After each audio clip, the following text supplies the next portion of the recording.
Our next speaker is Dr. Bingqing Liu.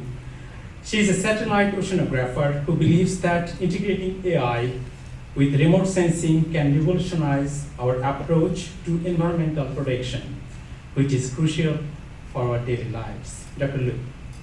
Thank you for the introduction, and thank you all for having me today. I'm Bingqing, I'm from geoscience, and I'm really excited about this opportunity to catch up on AI and also introduce my work relevant to AI. And today I'm going to introduce a few examples how we use AI, helping us monitoring the coastal environment, help us be prepared for more uncertain future. So the title is The Synergy of AI and Remote Sensing to Enhance Coastal Resilience. We all live on coast, and where we know we are on the front line of climate change. We have increasing temperature, we have sea level rise, land loss, more frequent storms, compounded with anthropogenic processes. With all of that, how could remote sensing and AI help us better monitor those extremes? And I wanted to use a few examples. For example, with tons of waste nutrient into the water, it causes harmful algal blooms. It affects our fish, shellfish, and threatening the economy and our human health. And this is a great example that just happened after Hurricane Milton. A huge algal bloom happened in Florida coast. We got that fish, we got beach closure. And this is a great example that I want to talk about. If you just look at it, this is a picture to us. And if we look at each pixel in this picture, actually, this is my old slides, not get updated. So within each pixel is actual spectrum within each pixel. Why it's so diverse in different shapes? Because we have so many different things in the water. And my question is, how we could use AI to extract all of this different information from this spectrum? How we translate this spectrum into plain language, like what type of algae in the water, whether they're toxic or not to our human.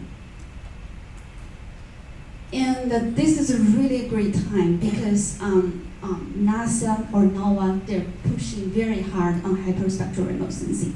And this is just a milestone in remote sensing. And compare them, and in the past, all of our satellites, they're multispectral. And now we have hyperspectral. We can do more, we can learn more information from these imageries. For our lab, our work, I call it spectral lab. So we collect a lot of spectrum of different objects on the Earth's surface, like algae in the water, like seagrass in the water, the rocks in the mountain, and the leaves of the vegetation. And this is an example of how we look into the spectrum into our lab. And all of this information can be integrated with AI to mixing the information from satellite imageries to really tell us quantitative information from satellite imageries, for example. And this is a great example that is a picture to us. And from the picture, we know what type of algae in the water, whether it's toxic or not. This strategy just to help us better prepared about these extreme events. It helps us mitigate the loss and monitor when it happens, where it goes. So actually for this slide, I grabbed from NASA's webinar, and they're trying to disseminate the work from our group, how we use AI to monitor the water quality of Northern Gulf of Mexico. So when I talk about AI, I also want to talk about open science. I feel like they are twins. Without open science, AI is not possible. It becomes more and more popular because we have the foundation of the data. So we're always being open and committed to open science. And all of the tools and AI models that we train, it becomes a package and available to everyone to use, and it's called HyperCoast in our repository. And this is the first products we generated for Northern Gulf of Mexico for inland and estuarine waters. We monitored the water quality, or we know the abundance of phytoplankton and what type of algae there. And we use AI to generate these products, and we make it open, public available, and make it as real-time products to help the water quality monitoring. And of course, AI application in in environmental science is very broad. I cannot well represent it, but we are part of it. And we know there's a gap between AI and geoscience. So we are part of it, working very hard to fill in this gap.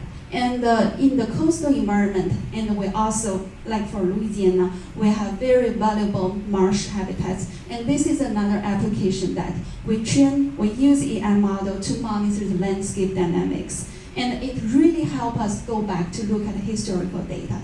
If you compare 1986 and to 2014, you know just a small area, how much land we lost in the past. And it also help us look at the extreme disturbance like hurricane. Hurricane happened, what happened after hurricane? We have land loss, strong land loss. This is a case study after Hurricane Ida. And it's not only, so I want to say that AI is not just a model in the paper or in a book, and we want to make it practical, make it more applicable to the public. So this is the work that we work with Navy, that we build this geo foundation model, and we has a downstream task to look at the basic habitats, like where's the coral reef, where's the seagrass and the macroalgae, and in relation study their spatial distribution in relation to environmental disturbance.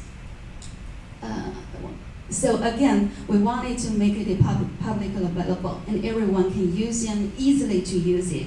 So with just you can manually generate a few labels using our tool, and then the model will automatically segment the image for you.